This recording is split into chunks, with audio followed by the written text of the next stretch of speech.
Well, BG, here we are. Another fella who decided not to do his maintenance.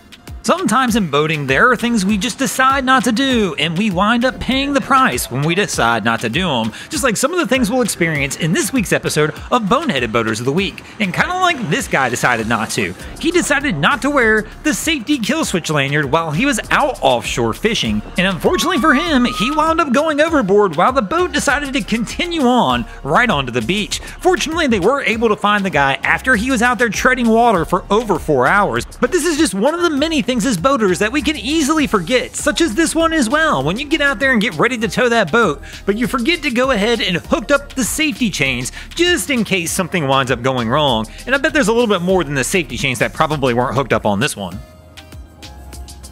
Or how about that time you volunteered to go onto the other vessel to grab some supplies, forgetting that, well, you don't have the balance or the coordination to really pull that task off, and you also forgot to wear your life jacket while you were doing it, making it a little bit more risky situation. And then there's always that time you forget that you don't have four-wheel drive, but you decide to go to the slick ramp anyway.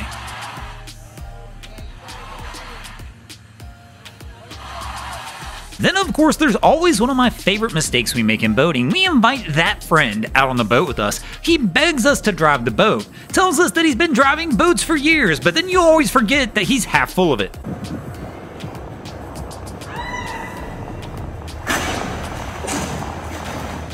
And our next guy is that exact same guy. That guy that wants to help, swears he's been backing up trailers his whole life, he'll go get the trailer for you, no issues whatsoever. And then, as soon as you toss him the keys, you see something like this, where you can obviously tell they don't have a clue what they're doing, all talk, not able to walk the walk. But in the end, as a boater, that's still our fault if we decide to go ahead and let somebody perform a task without making sure they really know what they're doing. And don't get me wrong, there's plenty of mistakes we can make on our own. We don't need other people to make those mistakes for us. Kind of like when you're out there playing around in the jet ski and you forget that you've gotten into the shallow area. Now, the only way this one tends to get just a little worse is when you do it with the boat instead of the jet ski. Of course, it tends to cost a little bit more money when this one happens. Typically, the damage is a little worse, and more often than not, you're probably going to need a tow off of a situation like this, which is going to cost you more money in the end, unless of course you've got that tow insurance. Then of course there's those times when you ask somebody new on the boat to perform a task, but you forget to ask that person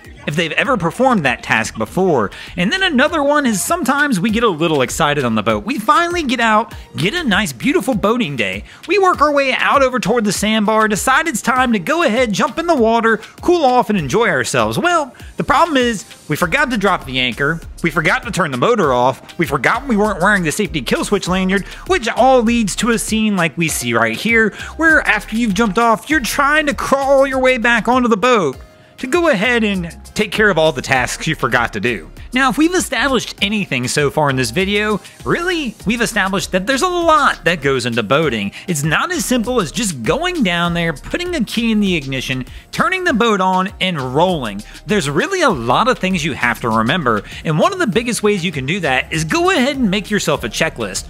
For each boating day, if you have a checklist in hand that tells you the things that you need to do, you won't forget some of the basic steps, like installing the drain plug, as we see here. Now I know many of you are like, BG, I don't need no stankin' list. I can take care of this on my own. It's not that hard. But when you really think about it, even professional captains typically have a checklist of some sort that they use before they start their boating day. They already know by having that checklist is going to help their boating day take off a little easier right into some flying colors. Thanks for watching, crew. Hope you enjoyed this episode of Boneheaded Boaters of the Week. If you ever see anything crazy happening out on your waterways, be sure to hit us up on Facebook or Instagram and let us know, and you might see your stories over here. Just like Chris Pratt, Kimon Hot Glue, Not Again, R1 Rondia, Captain and Realtor, and Clearwater Flats Fishing did this week. And if you guys haven't already, go ahead and drop an anchor on the subscribe button here.